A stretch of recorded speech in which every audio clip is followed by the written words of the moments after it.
المنار المنار المنار المنار المنار المنار المنار المنار اے امین علم و فن، اے حکمتوں کے انجمن، تجھ پہ نازاں ہے چمن، تجھ پہ نازاں ہے چمن۔ السلام علیکم ورحمۃ اللہ وبرکاتہ۔ الحمد للہ وکفیٰ وسلام علی عبادہ الذین اصطفیٰ۔ آج ہم مقدمہ فی اصول الحدیث، اس کا آج 32واں درس کر رہے ہیں۔ گزشتہ درس میں بات چل رہی تھی فسق پر۔ آپ کو یاد ہوگا کہ ہم نے تان کی وہ وجوہات، تان کی وہ قسمیں جو عدالت کو متاثر کرتی ہیں، اس حوالے سے ہم نے بات کی تھی، اور ہم نے کہا تھا کہ وہ 5 ہے، اور وہ 5 جو ہے الاول بالکذب، پہلی وجہ جو عدالت کو متاثر کرتی ہے وہ جھوٹ ہے، والثانی باتہامہ بالکذب، اور دوسری جب راوی پر اتہام ہو، اس پر تہمت ہو جھوٹ بولنے کی، والثالث بالفسق، اور تیسری وجہ جو ہے جس سے راوی کی عدالت متاثر ہوتی ہے وہ فسق ہے۔ تو فسق پہ گزشتہ کلاس میں ہم نے بات کی، تو ہم نے کہا کہ جو شخص کبیرہ کا ارتکاب کرے اور صغیرہ پہ دوام کرے، اس شخص کو ہم فاسق کہتے ہیں، اور اس عمل کو فسق کہا جاتا ہے۔ پھر ہم نے حافظ ابن حجر العسقلانی رحمہ اللہ کے حوالے سے منکر کی تعریف بیان کی۔ پھر ہم نے حضرت عبدالحق محدث دہلوی رحمہ اللہ جو ہمارے ماتن ہیں، ان کے یہاں فسق سے کیا مراد ہے، اس پہ ہم نے بات کی۔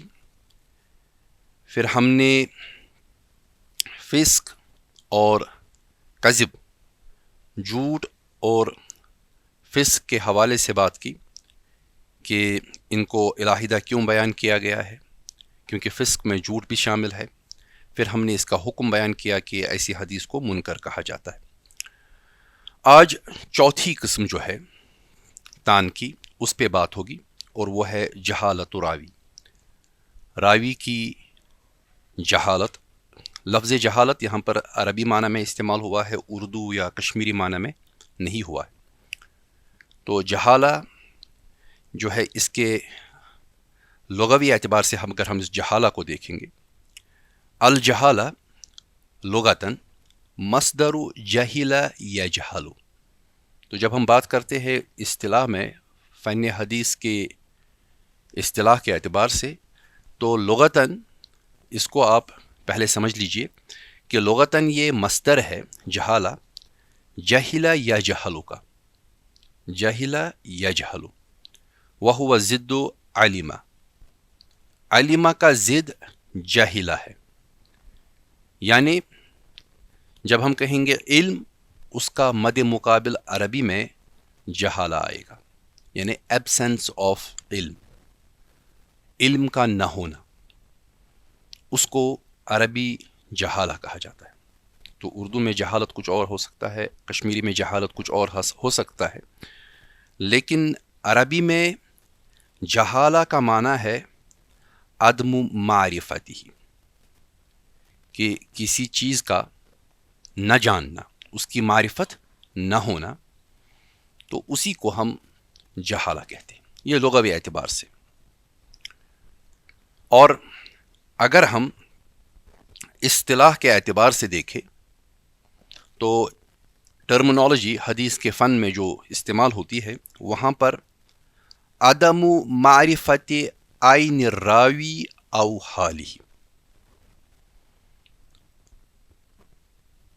معرفت کا نہ ہونا راوی کی ذات کے اعتبار سے یا اس کے صفات اور حالت کے اعتبار سے۔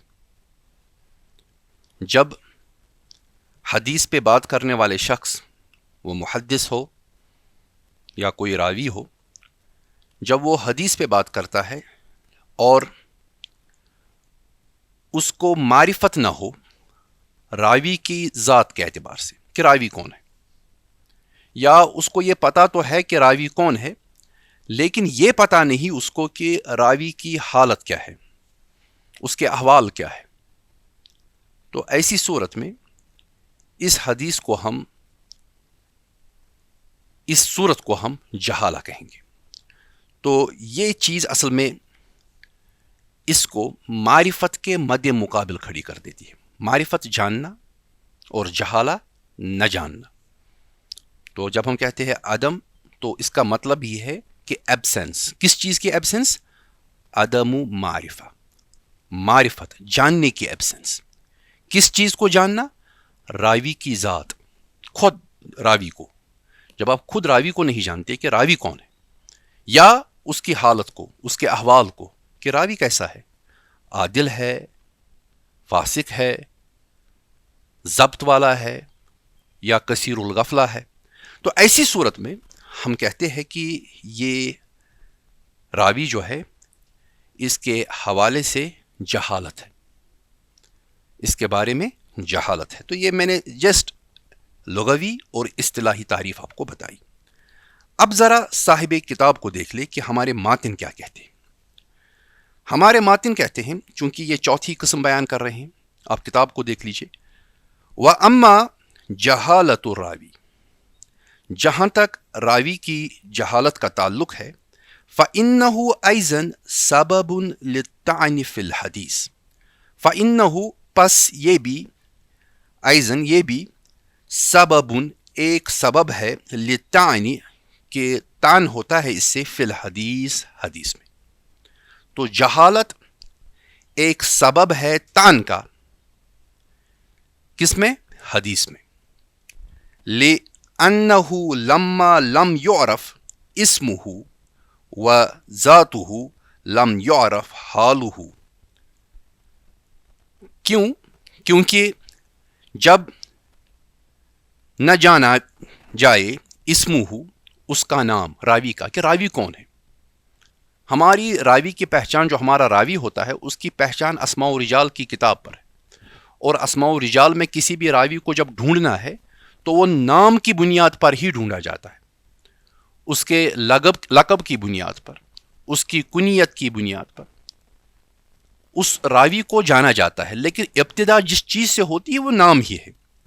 تو اسی لیے ہمارے ماتن کہہ رہے ہیں، عبدالحق محدث دہلوی رحمہ اللہ کہہ رہے ہیں، فَإِنَّهُ لَمَّا لَمْ يُعْرَفْ اسْمُهُ وَذَاتُهُ لَمْ يُعْرَفْ حَالُهُ وَأَنَّهُ ثِقَةٌ أَوْ غَيْرُ ثِقَةٍ، کہ جب نہیں جانا جائے اس کا نام یا اس کی ذات، تو نہیں جانا جاتا ہے یا نہیں جانا جائے گا اس کا حال، کیونکہ ہمیں یہ معلوم کرنا ہے کہ وہ سکہ ہے یا غیر سکہ۔ جب ہمیں حال ہی پتہ نہیں تو نہیں جانا جائے گا کہ وہ سکہ ہے یا غیر سکہ۔ یعنی راوی کا مجہول ہونا یہ بھی حدیث میں کمزوری کا ذریعہ بنتا ہے، کیونکہ جس راوی کا نام اور ذات مجہول ہوگی اس کا سکہ اور غیر سکہ ہونا بھی معلوم نہیں ہوگا۔ تو صاحب کتاب نے، عبدالحق محدث دہلوی نے، جہالت و راوی کے اعتبار سے بالکل سادہ الفاظ میں بتایا ہے کہ جس راوی کا نام نہیں جانا گیا، اس کی ذات کے بارے میں کچھ پتہ نہیں، تو یقیناً اس کے حال کے بارے میں بھی پتہ نہیں ہوگا، کیونکہ حال بتانے والی چیز جو ہے وہ اسماء و رجال کی کتاب ہے۔ جب نام ہی پتہ نہیں تو اسماء و رجال کی کتابوں میں ہمیں اس کے حال کے اعتبار سے، اس کی عدالت اور اس کے ضبط کے اعتبار سے کچھ معلوم نہیں ہوگا۔ وَأَنَّهُ ثِقَةٌ أَوْ غَيْرُ ثِقَةٍ، یہ بھی پتہ نہیں ہوگا کہ کیا وہ سکہ ہے یا غیر سکہ ہے۔ جب یہ چیز پتہ نہیں ہے تو ہم اعتبار ہی نہیں کر سکتے اس راوی پر۔ اس کے بعد صاحب ماتن کہہ رہے ہیں، کما یقول، جس طرح راوی کہتا ہے، سند میں راوی ہے وہ اپنے استاد کے بارے میں کہتا ہے. کیا کہتا ہے؟ حدثنی رجل، مجھ سے بیان کیا ایک آدمی نے. یہ آدمی ثقہ بھی ہو سکتا ہے، غیر ثقہ بھی ہو سکتا ہے. اور لفظ رجل کہہ کر ہم اس چیز کو ثابت ہی نہیں کر سکتے کہ شخص کون ہے. ہمارے اسماء و رجال کی کتابوں میں مردوں کا بھی تذکرہ ہے جنہوں نے روایت کی ہے، اور خواتین کا بھی تذکرہ ہے، لیکن نام کے ساتھ. محض رجل کہہ کر ہم اس چیز کا فیصلہ نہیں کر سکتے کہ کون ہے. اسی طرح سے او اخبرنی، یا راوی یہ کہے کہ مجھے خبر دی شیخ، کسی شیخ نے، کسی استاد نے. یہ بھی پتہ نہیں، کیونکہ اسماء و رجال کی کتابوں میں تو شیخ ہی شیخ ہیں. شیوخ کی ایک لمبی فہرست ہوتی ہے، ہزاروں شیوخ ہوتے. تو لفظ شیخ کہہ کر آپ کو یہ پتہ نہیں چلتا کہ صاحب روایت کس کا نام لینا چاہتے ہیں، یہ راوی کس کے بارے میں تذکرہ کر رہے ہیں. ایک ہی راوی کے 10 استاد ہوتے ہیں، 20 استاد ہوتے ہیں، کبھی کبھی تو سینکڑوں استاد ہوتے ہیں. تو محض شیخ کہہ کر یہ چیز ثابت ہی نہیں ہوتی کہ ان کے استاد کون ہیں. جب یہ ثابت نہیں ہوا کہ استاد کون ہے تو سادہ سی بات ہے کہ ہم اس کے احوال بھی نہیں جان پاتے. وَيُسَمَّ هَذَا مُبْهَمًا. اب دیکھ لیجئے، اصطلاح حدیث میں ایسی روایت کو مبہم کہا جاتا ہے. یہ صاحب کتاب نے مختصراً کہا کہ اصطلاح روایت میں ایسی حدیث کو مبہم کہا جاتا ہے. یہاں میں واضح کرنا چاہوں گا کہ صاحب کتاب نے کچھ جملوں میں بات کی ہے. پہلے جہالت و راوی سے شروع کیا، اور پھر ذات کا تذکرہ کیا، اور ساتھ میں حال کا تذکرہ کیا، اور کچھ ایگزامپلز دی، اور سیدھے مبہم پہ آ گئے. تو اس حوالے سے تھوڑا یہاں پر یہ عبارت جو ہے گنجلک ہے. اگر ہم اس عبارت کو سمجھنا چاہیں تو بہتر ہے کہ ہم اس کو ہلکا سا پھیلائیں تو زیادہ بات واضح ہوگی. پہلے ہم یہ سمجھیں کہ اسباب الجہالہ کیا ہے، جہالت کے سبب کیا ہے، کس وجہ سے راوی اندھیرے میں رہتا ہے کہ ہمیں راوی کے بارے میں کوئی انفارمیشن نہیں ہوتی. تو پہلی چیز جو ہے کثرت نعوت الراوی. جب راوی کے نام بہت زیادہ ہو، اس کی صفتیں بہت زیادہ ہو. کبھی راوی کا نام استعمال ہوتا ہے، کبھی راوی کی کنیت استعمال ہوتی ہے، کبھی راوی کی نسبت استعمال ہوتی ہے، کبھی راوی کے لیے کوئی خاص لفظ استعمال ہوتا ہے جو نہ اس کا لقب ہوتا ہے، نہ کنیت ہوتی ہے، نہ کچھ اور ہوتا ہے. تو یہ کثرت نام جو ہے، تو اس وجہ سے راوی زیادہ نام ہونے کی وجہ سے ایک ایسا راوی بن جاتا ہے جس کے بارے میں جہالت پیدا ہوتی ہے کہ پتہ ہی نہیں چلتا کہ کون ہے. کبھی کبھار کوئی شخص راوی کا نام اس طرح سے لیتا ہے کہ عوام میں اس نام سے وہ معروف ہی نہیں ہوتا. ہمارے سماج میں بھی جس شخص کے 2-3 نام ہیں، اس کے سکول میں ایک نام ہے، گھر میں ایک نام استعمال ہو رہا ہے، اور اپنے رشتہ داروں میں ایک اور نام ہے. جب کوئی دوست ڈھونڈنے کے لیے آتا ہے سکول کے نام سے تو محلے میں کوئی اس کا مسئلہ حل نہیں کر پاتا کہ یہ شخص کون ہے. تو کثرت نام سے راوی مجہول بن جاتا ہے، وہ جہالت میں چلا جاتا ہے. دوسری وجہ یہ رہتی ہے قلت روایتی. کبھی کبھار یہ بھی ہوتا ہے کہ راوی تو ہے، بہت اچھا راوی ہے، لیکن روایتیں اتنی کم کہ پتہ ہی نہیں چلتا کہ یہ روایت حدیث کے میدان میں کبھی اترا بھی ہے یا نہیں. ایک روایت اس سے محدث بڑے درجے کا ہے، اس میں کوئی شک نہیں ہے، لیکن جب روایت ہی کم کی، جس طرح اردو میں کہا جاتا ہے کہ جنگل میں مور ناچا کس نے دیکھا. مور تو ہے، ناچتا بھی ہے، لیکن ناچتا تو جنگل میں ہے، کوئی دیکھتا ہی نہیں. جب روایت ہی نہیں ہوئی کہ فلاں جنگل میں فلاں مور ہے اور وہ ناچتا بھی ہے تو کسی نے دیکھا نہیں. تو اسی لیے مور کا ہونا نہ ہونا یہ کسی فائدے کا نہیں ہے. اسی طرح ایک محدث ہے، علم کا سمندر ہے، علم کا پہاڑ ہے، لیکن قلت روایت کی وجہ سے ہم تک اس کا تذکرہ ہی نہیں پہنچتا. کھال کھال روایت ہوتی ہے، ایک روایت ہے. تو آج جب ہم تک وہ روایت آتی ہے تو ہم سوچنے پہ مجبور ہوتے ہیں کہ آیا یہ شخص دنیا میں تھا بھی یا بس ایسا ہی کوئی افسانہ گڑھا گیا ہے. تو قلت روایت بھی راوی کو جہالت میں رکھتے ہیں، پردے میں رکھتے ہیں. یہ آج بھی ہے. کبھی کبھار یہاں شاگردوں میں استاد سے بڑے جاننے والے ہوں گے، استاد سے زیادہ جاننے والے ہوں گے، لیکن جب پڑھایا نہیں تو نام سامنے نہیں آیا. تو پڑھانا اصل میں روایت کو بڑھانا ہے. جب کوئی محدث، کوئی راوی حدیث کا درس دیتا ہے تو وہ اپنی روایت کو پیدا کرتا ہے، تو اس سے لوگ روایت کرتے ہیں کہ انہوں نے پڑھا ہے. تیسری وجہ ہوتی ہے عدم التصریح باسمہ. کبھی کبھار یہ بھی ہوتا ہے کہ نام ہی نہیں لیا جاتا، وضاحت ہی نہیں کی جاتی کہ کون ہے. میں نے اپنے استاد سے سنا، میرے استاد 10 ہو سکتے، نام ہی نہیں لیا. میں نے اپنے ساتھی سے سنا، میرے ساتھی سینکڑوں ہو سکتے ہیں، نام ہی نہیں لیا، تصریح ہی نہیں کی، وضاحت ہی نہیں کی. تو اس سے بھی میرا جو یہ استاد ہے جس سے میں بیان کر رہا ہوں وہ جہالت میں رہتا ہے. تو یہ اسباب ہے، 3 بڑے سبب ہے جہالت کے. تو جس چیز کو ہم سمجھنے جا رہے ہیں کہ راوی کی جہالت، راوی پردہ داری میں کیوں ہے، راوی پردے میں کیوں ہے، راوی کا تذکرہ وضاحت کے ساتھ کیوں نہیں، وجہ یہی 3 ہو سکتی ہے. اور انہی کا مقابل اگر آپ دیکھیں گے کہ جب راوی کا نام ایک ہو، واضح ہو، تو راوی واضح ہوتا ہے کہ کون ہے. جب راوی زیادہ روایت کرے تو راوی واضح ہوتا ہے کہ کون ہے. جب راوی کے نام کی تصریح کی جائے تو راوی واضح ہوتا ہے کون ہے. تو اس سے جہالت ختم ہو جاتی ہے، راوی کے بارے میں معرفت بڑھ جاتی ہے. بالکل سیدھا. تو ایسی حدیث کو ہم مجہول کہتے ہیں، ایسے راوی کو بھی ہم مجہول کہتے ہیں.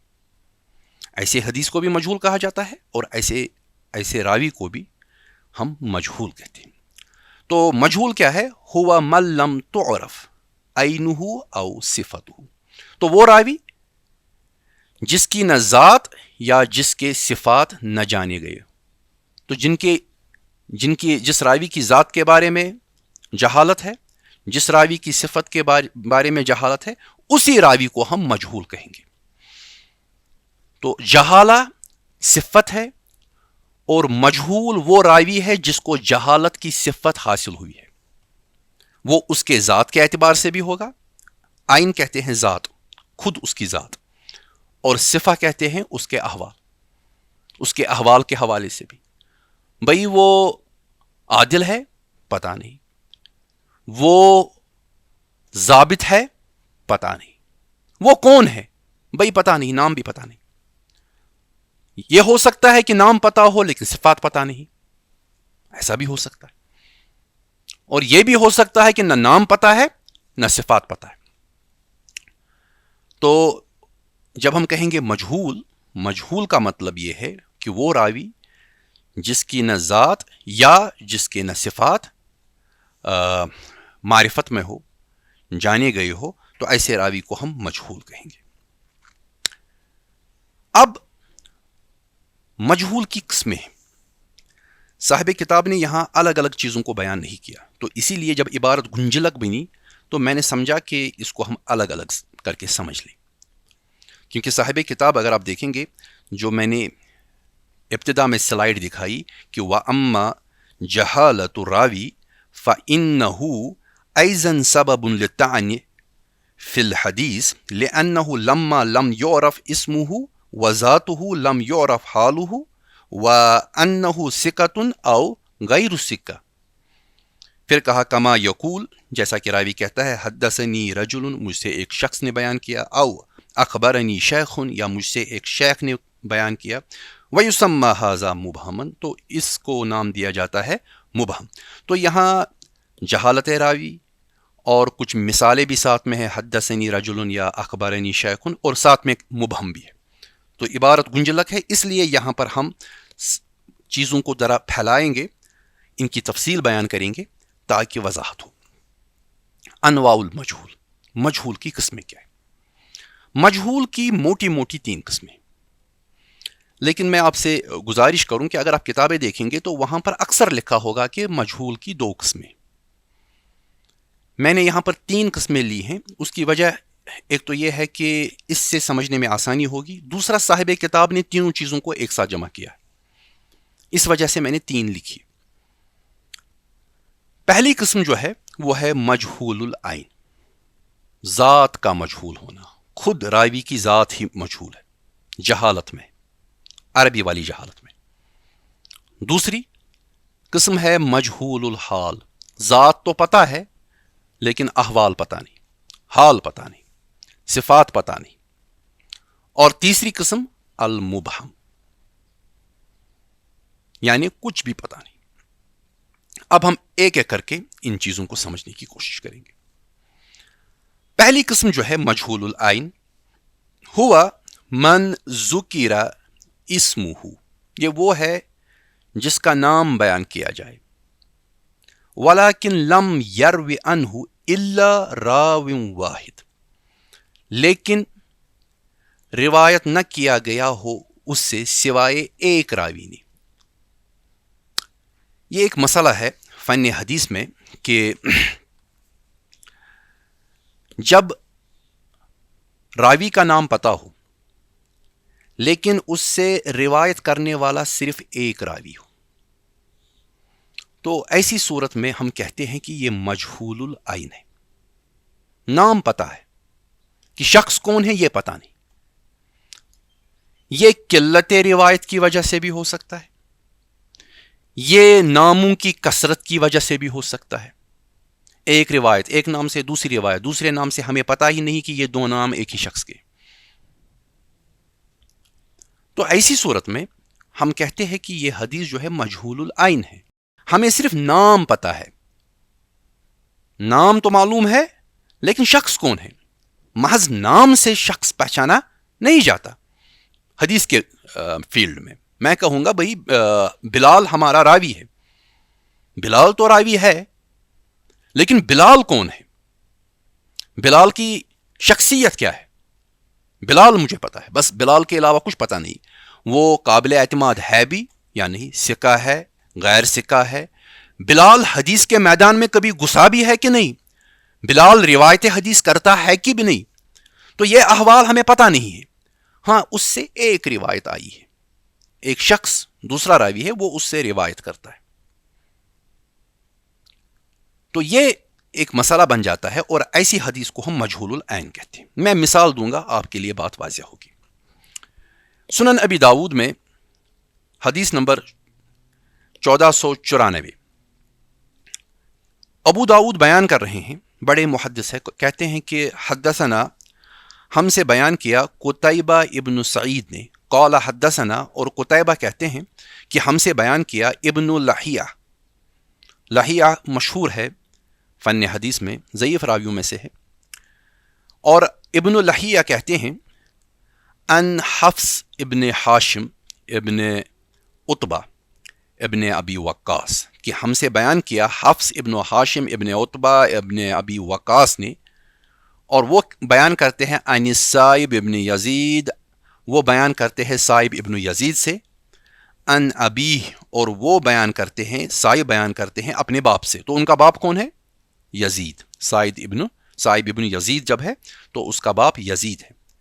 ان النبی صلی اللہ علیہ وسلم, کہ نبی صلی اللہ علیہ وسلم, کان اذا دعا, کہ جب نبی صلی اللہ علیہ وسلم دعا مانگتے تھے, فرفع یدیہ, بس وہ دونوں ہاتھوں کو اٹھاتے تھے جس طرح ہم دونوں ہاتھ اٹھاتے ہیں.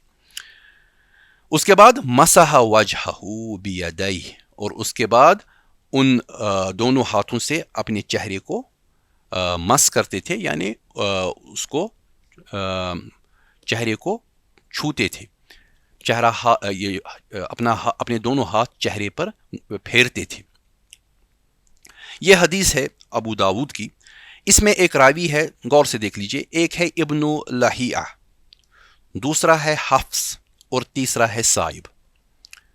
ابن لہیہ جو ہے وہ کہتے ہیں کہ میں نے سنا حفص سے, اور حفص کہتے ہیں کہ میں نے سنا سائب سے, یعنی حفص بیچ والا راوی ہے. حفص کا شاگرد ہے ابن لہیہ اور حفص کا استاد ہے سائب. اب دیکھ لیجئے امام ذہبی کیا کہتے ہیں, میزان الاعتدال. میزان الاعتدال مشہور کتاب ہے اسماء و رجال کی. یہاں بازار میں بھی اب ملتی ہے الحمدللہ. قول زہبی، امام زہبی کہتے ہیں رحمہ اللہ، حفص ابن ہاشم ابن عتبہ ابن ابی وقاص، یہ جو ہم نے ابھی پورا نام پڑھا، حفص ابن ہاشم ابن عتبہ ابن ابی وقاص جو ہے، یہ حفص جس کو میں نے سرخ رنگ میں سلائیڈ میں لکھا ہے، ساتھ میں دیا ہے الزہری، اس کی نسبت کیا ہے؟ زہری. یہ اسماء و رجال کی کتابوں کا فائدہ ہوتا ہے کہ پورا وہ کھول لیتے ہیں ایک راوی کو کہ یہ راوی کون ہے. پھر اس کے بعد کہتے ہیں اخو ہاشم. یہ حفص کون ہے؟ یہ ہاشم کا بھائی ہے. تو سمجھایا ہمیں کہ یہ ہاشم کا بھائی ہے. ہاشم ایک اور راوی ہے، ایک اور محدث ہے جو روایت حدیث میں شامل ہے. لہو عن السائب ابن یزید، اس کی روایت ہے، کس کی؟ حفص کی. کس سے؟ سائب ابن یزید. دیکھیے ہماری سند میں بھی یہی سائب ابن یزید ہے، تو ان سے ان کی روایت ہے. پھر کہتے ہیں وَأَنْهُ ابن لَحِيَّةَ وَحْدَةَ، اور ان سے یعنی حفص سے روایت کرنے والے کون ہیں؟ لہیہ، اور وہ اکیلے روایت کرتے ہیں ان سے. پھر کہتے ہیں لا یدرا من ہوا، مگر بات یہ ہے کہ ہمیں پتہ ہی نہیں کہ یہ حفص کون ہے. پتہ ہی نہیں کہ حفص کون ہے، یعنی حفص کے بارے میں بالکل عدم معلومات ہے کہ یہ حفص ہے تو کون ہے. میزان الاعتدال جو ہے اصل میں اس چیز کی وضاحت کر رہی ہے کہ حفص جو ہے یہ ہاشم کا بائی تو ہے، لیکن ہاشم کا بائی ہونا یہ ثابت نہیں کر رہا ہے کہ یہ شخص جو ہے حفص یہ قابل اعتبار ہے. ہاشم کچھ بھی ہو سکتے ہیں، وہ سب سے مضبوط راوی ہو سکتے ہیں، لیکن بھائی ہونا یہ ثابت نہیں کرتا کہ بھائی ہے تو حفص بھی قابل اعتبار ہے. دوسری چیز کہ سائب ابن یزید سے روایت کرتا ہے. سائب ابن یزید سے روایت کرنا کوئی فائدے نہیں دے گا ان کو، محض سائب ابن یزید سے روایت کرنا. تیسری چیز کہ ان سے ابن لہیہ روایت کرتے ہیں اکیلے، یہ بھی کچھ فائدہ نہیں دے گا. مسئلہ یہ ہے کہ ہمیں اصل میں حفص کی ذات کے بارے میں آگاہی چاہیے، وہ آگاہی ہے ہی نہیں.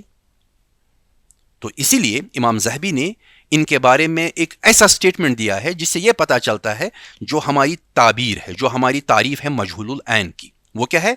ہوا من ذکر اسمہ، یہ وہ راوی ہوتا ہے جس کا نام تو بیان کیا جاتا ہے، ولیکن لم یروی عنہ الا راوی واحد، لیکن ان سے روایت کرنے والا صرف ایک راوی ہوتا ہے. اور یہاں پر جو ایک راوی ہے جو ان سے روایت کر رہا ہے وہ ہے ابن لہیہ، اور ابن لہیہ بھی ضعیف روات میں سے. تو اس سے پتا کیا چلا؟ اس سے یہ پتا چلا کہ حفص جو ہے اپنی ذات کے اعتبار سے وہ اندھیرے میں ہے. صرف نام ہمیں پتا ہے کہ حفص ہے جو ہاشم کا بھائی ہے، اس کے علاوہ ہمیں کچھ پتا نہیں. ہمیں جو چیز معلوم کرنی ہے وہ وہی صفات ہے جو ہم نے صحیح حدیث کی تعریف میں پڑھی ہے، کہ وہ راوی عادل ہونا چاہیے، ضابط ہونا چاہیے. تو وہ عدالت کا معاملہ جو ہے، ضبط کا معاملہ جو ہے، وہ واضح ہی نہیں ہے. محض اسماء و رجال کی کتاب میں نام آنے سے تو راوی کی عدالت یا ضبط ثابت نہیں ہوتا. تو اسی لیے امام ابن حجر العسقلانی رحمہ اللہ تقریب التہذیب میں بیان فرماتے ہیں حفص کے بارے میں مجہول، کہ یہ راوی جو ہے مجہول. اور کون سا مجہول ہے؟ یہ مجہول العین ہے، اور اس لیے اس کی روایت کو قبول نہیں کیا جائے گا. تو یہ مجہول ہونا ہمیں اس پر حکم لگانے کی طرف اب لے رہا ہے کہ مجہول کا مطلب کیا ہے؟ اب مجہول العین کہ عدم القبول، کہ روایت کو قبول نہیں کیا جائے گا. الا اذا وثق، سوائے تب جب اس کی توثیق کی جائے، جب اس کو کنفرم کیا جائے. کنفرمیشن چاہیے اس راوی کے لیے کہ یہ حفص جو ہے ذرا بھائی اس کی کنفرمیشن کر دو. کنفرمیشن آپ اور میں نہیں کر سکتے، اس کی توثیق ہم نہیں کر سکتے. توثیق کرنے والے اس کے کانٹمپریریز ہوں گے، یا بڑے محدثین ہوں گے، جرح و تعدیل کے بڑے علماء ہوں گے. کیونکہ توثیق اصل میں کہتے ہی اس چیز کو ہے کہ ایسی چیز سامنے آ جائے جو دلالت کرے اس کے ضبط پر، دلالت کرے اس کی عدالت پر، اس راوی کی جس کی توثیق کرنی ہے. اگر اس کا ضبط ثابت ہو گیا، اگر اس کی عدالت ثابت ہو گئی، تو ایسی صورت کو ہم کہیں گے کہ اس راوی کی توثیق ہوئی. اور یہ توثیق ہوتی کیسے ہے؟ یہ اس طرح سے ہوتی ہے کہ جب ایک راوی ان سے روایت کر رہا ہے، مثلا ابن لہیہ یہ روایت کر رہا ہے، لیکن دوسرا شخص یہاں سے آ کر کہتا ہے کہ یہ حفظ جو ہے اس کی عدالت بھی محفوظ ہے اور یہ ضبط والا راوی بھی. ایک شخص نے روایت کی اور دوسرا شخص اس کی توثیق کر رہا ہے. یا کبھی کبھار ایسا بھی ہو سکتا ہے کہ ان سے روایت کرنے والا ایک ایسا محدث ہے، ایک ایسا راوی ہے جو خود جرح و تعدیل کا ایک عالم ہے، ماہر ہے.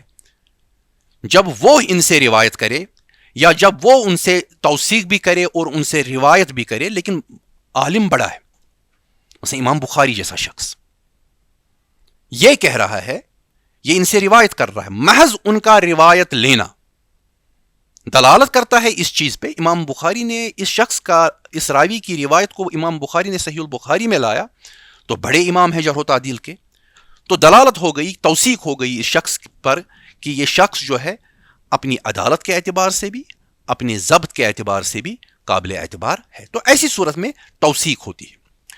تو اگر توثیق ہو گئی تو ایسے شخص کی حدیث کو قبول کیا جائے گا. محض ایک راوی کی روایت کرنے پر ان سے روایت لینے میں حفظ قابل اعتبار نہیں بنتا. دوسری صورت جو ہے وہ ہے مجہول الحال کی، جو ہم نے دوسری قسم بیان کی مجہول کی، وہ ہے مجہول الحال. تو مجہول الحال سے کیا مراد ہے؟ ہوا من روا عنہ اثنان فاکثر. یہ وہ حدیث ہوتی ہے جس سے روایت کرنے والے دو یا دو سے زیادہ ہو، لیکن لم یوثق، لیکن مسئلہ یہ ہے کہ روایت ہوتی ہے، دو روایت کر رہے ہیں یا تین روایت کر رہے ہیں لیکن توثیق نہیں ہوتی. وہاں ایک ہی تھا، یہاں دو ہے، تین بھی ہے. یہ وضاحت کیوں کرنی پڑی؟ اس کی بھی ایک وجہ ہے. دو روایت کر رہے ہیں، پہلے ایک نے کی تو ہم نے کہا کہ یہ مجہول العین ہے. عین مطلب اس کی ذات ہی مجہول ہے، پتہ نہیں کہ یہ شخص تھا بھی یا نہیں تھا. کہیں ایسا تو نہیں کہ ان سے روایت کرنے والا ہمارا ابن لہیہ تھا، ابن لہیہ خود ضعیف راوی ہے. کہیں ایسا تو نہیں کہ ابن لہیہ نے یہ نام گڑا ہے حفظ، مثال کے طور پر. تو ذات ہی مجہول ہے کیونکہ ابن لہیہ بھی قابل اعتبار نہیں ہے. لیکن اب میں کہہ رہا ہوں کہ مجہول الحال، دو تین راوی ان سے روایت کر رہے ہیں، تو پتہ چلتا ہے کہ شخص موجود ہے، شخص تو ہے لیکن لم یوثق، شخص تو ہے لیکن اس کی توثیق ہی نہیں ہے. جب توثیق ہی نہیں ہے تو پتہ ہی نہیں ہے کہ ایک شخص جو ہے قابل اعتبار ہے کہ نہیں ہے. تو ایسی حدیث کو ہم مستور بھی کہتے ہیں کیونکہ یہ چھپی ہوئی ہے. ایسے راوی کو ہم مستور بھی کہتے ہیں کیونکہ راوی چھپا ہوا ہے. راوی تو ہے لیکن چھپا ہوا ہے. اس کی مثال دیکھ لیجئے. اس کی مثال کیا ہے؟ مثالہ ما رواہ البیہقی فی السنن الکبریٰ، جو روایت کیا ہے امام بیہقی نے اپنی سنن کبریٰ میں، من طریق القاسم ابن ولید ان یزید ابن مذکور. سند ہے قاسم ابن ولید کی اور وہ روایت کرتے ہیں یزید ابن مذکور سے کہ ان علی رضی اللہ عنہ، کہ علی رضی اللہ تعالی عنہ نے رجم لوتین، کہ انہوں نے رجم کیا، سنسار کروایا. کس کو؟ لوتین، ایک ایسے شخص کو جو ہم جنسی میں مبتلا تھا، لوتی عمل میں مبتلا تھا. اب اس سند میں یزید ابن مذکور ہے، ان سے روایت کرنے والے ہیں القاسم ابن الولید اور ایک اور راوی. تو یزید ابن مذکور، ان سے روایت کرنے والا قاسم بھی ہے، دوسرا راوی بھی ہے، تیسرا راوی بھی ہے، لیکن توثیق نہیں کہ یزید ابن مذکور قابل اعتبار ہے کہ نہیں. اس کی صفتیں بیان نہیں ہوئی، اس کے احوال بیان نہیں ہوئی. جب اس کے احوال بیان نہیں ہوئے تو ہم کہتے ہیں کہ یہ مجہول الحال ہے. ہم کہتے ہیں کہ یہ مجہول الحال ہے کیونکہ شخص تو ہے کیونکہ 2 روایت کرنے والے ہیں، 3 روایت کرنے والے ہیں اس سے، لیکن اس کے بارے میں تفصیلات جو چاہیے احوال وہ نہیں ہے. تو اسی لیے یہ شخص جو ہے یہ مجہول الحال ہے اور اس کی حدیث کو بھی قبول نہیں کیا جائے گا. یہاں پر ایک مسئلہ ہے جس وجہ سے اس کو بیان کیا گیا ہے. اصل میں ابن حبان جو ہے، ابن حبان نے اپنی الثقات میں یہ مسلک اختیار کیا ہے، یہ طریقہ اختیار کیا ہے کہ انہوں نے کہا ہے کہ اپنی اس الثقات میں کہ اگر روایت کرنے والا ایک ہی شخص کیوں نہ ہو، تو جمہور سے انہوں نے اختلاف کیا ہے، لیکن اس کی کوئی جرح نہیں ہے. کسی شخص نے کسی دوسرے شخص سے روایت کی، ہمیں پتہ ہے کہ راوی ہے، نام معلوم ہے، نام معلوم ہونے کے باوجود ہمیں اس کے احوال پتہ نہیں ہے، لیکن کسی دوسرے شخص نے اس کی تنقید، اس راوی پر تنقید نہیں کی ہے، اس پہ جرح نہیں کی ہے، تو ابن حبان نے یہ مسلک لیا ہے الثقات میں کہ اس کی حدیث کو قبول کیا جائے گا. تو اسی لیے یہاں پر وضاحت کی گئی کہ اگر 2 راوی بھی ہوں، اگر 3 راوی بھی ہوں، لیکن خاموشی اس اعتبار سے ہے کہ پتہ ہی نہیں ہے کہ راوی قابل اعتبار ہے یا نہیں ہے، تو ابن حبان کی جو یہ رائے ہے اس کو یہاں پر قبول نہیں کیا گیا ہے. جمہور سے اختلاف ہے، اور ابن حبان نے جو الثقات میں لکھا ہے اسی کو بنیاد بنایا ہے امام حیثمی نے، اور انہوں نے مجموع الزوائد میں اسی مسلک کو اختیار کیا ہے کہ بھئی روایت ہے، جرح نہیں ہے کسی راوی پہ، ان سے روایت ہے، کوئی وضاحت نہیں ہے، یہ پتہ ہی نہیں ہے کہ راوی کے احوال کیا ہے، تو حدیث کو قبول کیا جائے گا.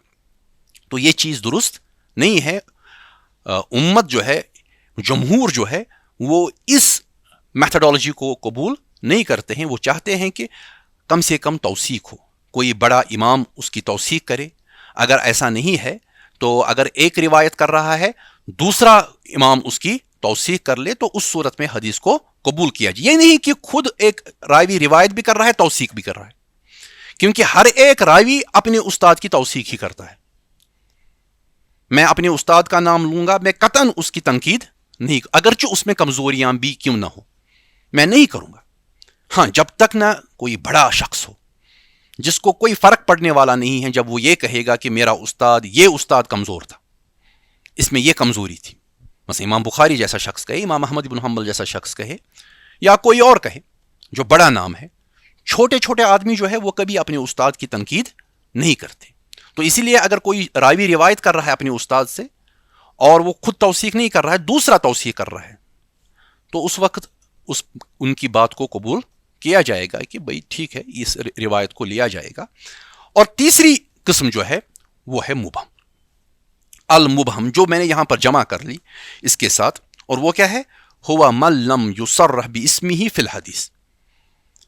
یہ وہ حدیث ہے جس کی سند میں کوئی راوی ہے لیکن وضاحت نہیں کی گئی ہو اس کے نام کی حدیث میں کہ یہ شخص کون ہے، وضاحت ہی نہیں ہے.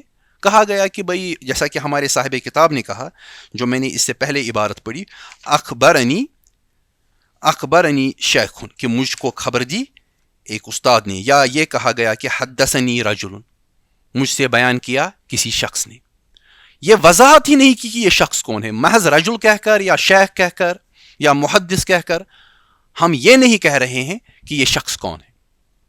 یہ تو ہم ایک جنرل سٹیٹمنٹ دے رہے ہیں، ایک عمومی نام استعمال کر رہے ہیں. تو عمومی نام استعمال کرنے سے کسی بھی قسم کی وضاحت نہیں ہوتی، تو ایسی حدیث کو ہم مبہم کہتے ہیں. اب صاحب کتاب کی بات پہ واپس آ جائیے تو بات زیادہ واضح ہوئی. صاحب کتاب عبدالحق محدث دہلوی رحمہ اللہ وہ حکم بیان کر رہے ہیں، وہ حکم کہ اس کا حکم کیا ہے ایسی احادیث کا. وحدیث المبہم غیر مقبول، حدیث مبہم جو ہے یہ قابل قبول نہیں ہے، یہ مقبول احادیث میں سے نہیں ہے، یہ مردود احادیث میں ہے. الا، سوائے ان یکون صحابیا، سوائے یہ کہ یہ مبہم شخص صحابی ہو. مثلا راوی یہ کہے کہ میں نے صحابی کو سنا یہ کہتے ہوئے، میں نے صحابی کو دیکھا یہ کہتے، نام نہیں لیا، تو اس وقت اس کو قبول کیا جائے گا. کیوں؟ لأنہم عدول، کیونکہ سب صحابہ جو ہے وہ عادل ہے، ان کی عدالت پہ کوئی شک نہیں، عدالت پہ تو وہ سب عادل ہے، تو ان کی بات کو قبول کیا جائے گا۔ تو ایسی صورت میں مبہم ہونا کوئی اثر صحت حدیث پہ کوئی اثر نہیں ڈال سکتا، اس کو قبول کیا جائے گا۔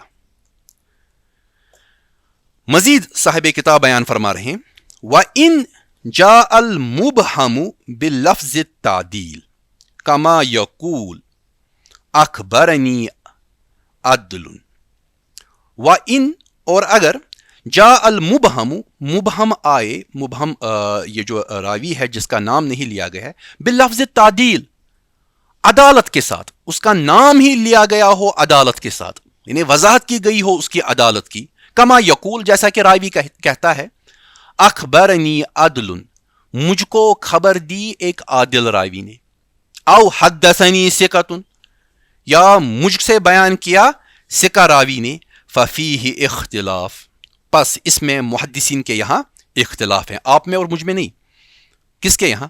محدثین کے، یہ بات چل رہی ہے بڑے علماء کی، محدثین کی، تو اس میں محدثین کے یہاں اختلاف ہے۔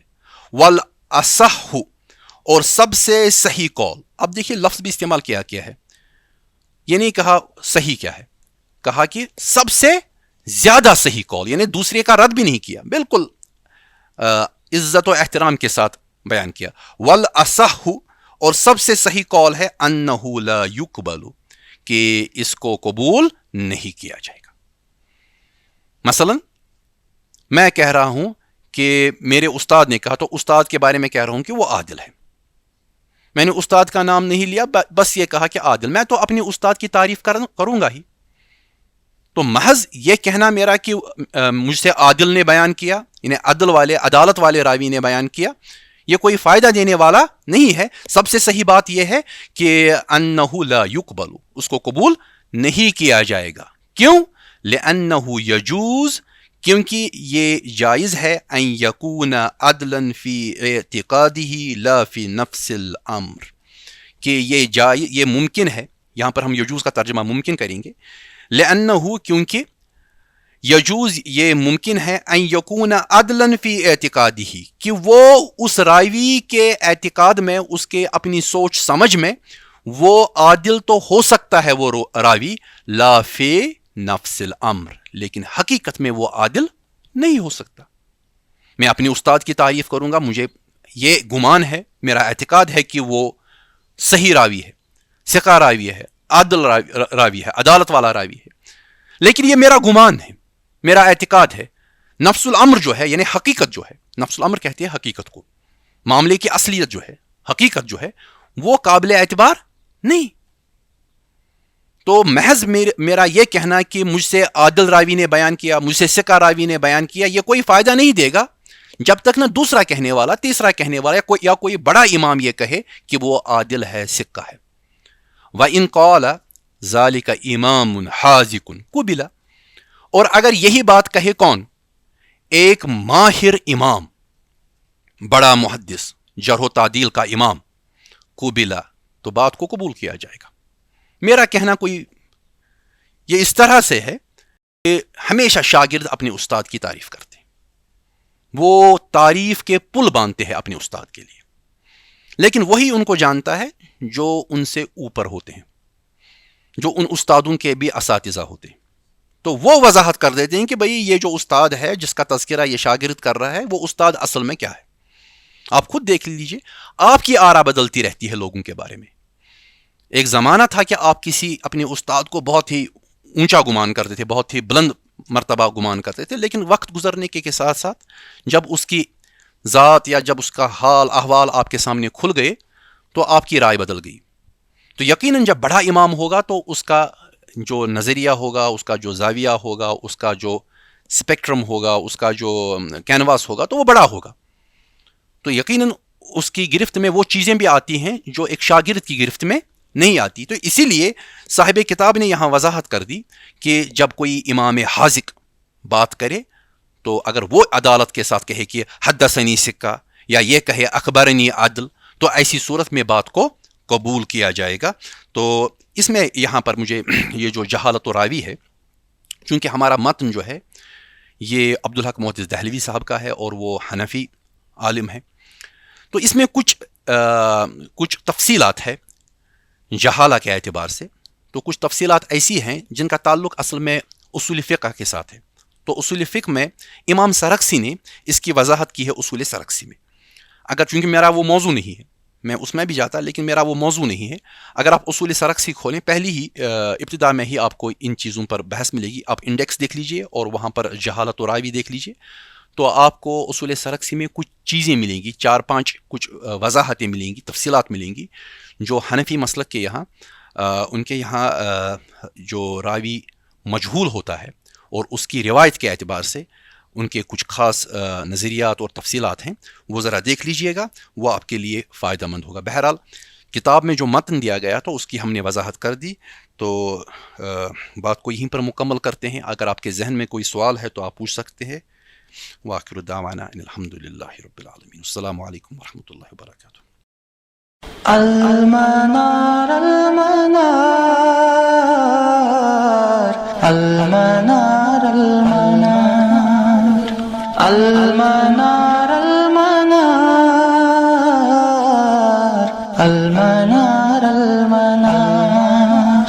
اے امین علم و فن، اے حکمتوں کے انجمن، تجھ پہ نازاں ہے چمن، تجھ پہ نازاں ہے چمن.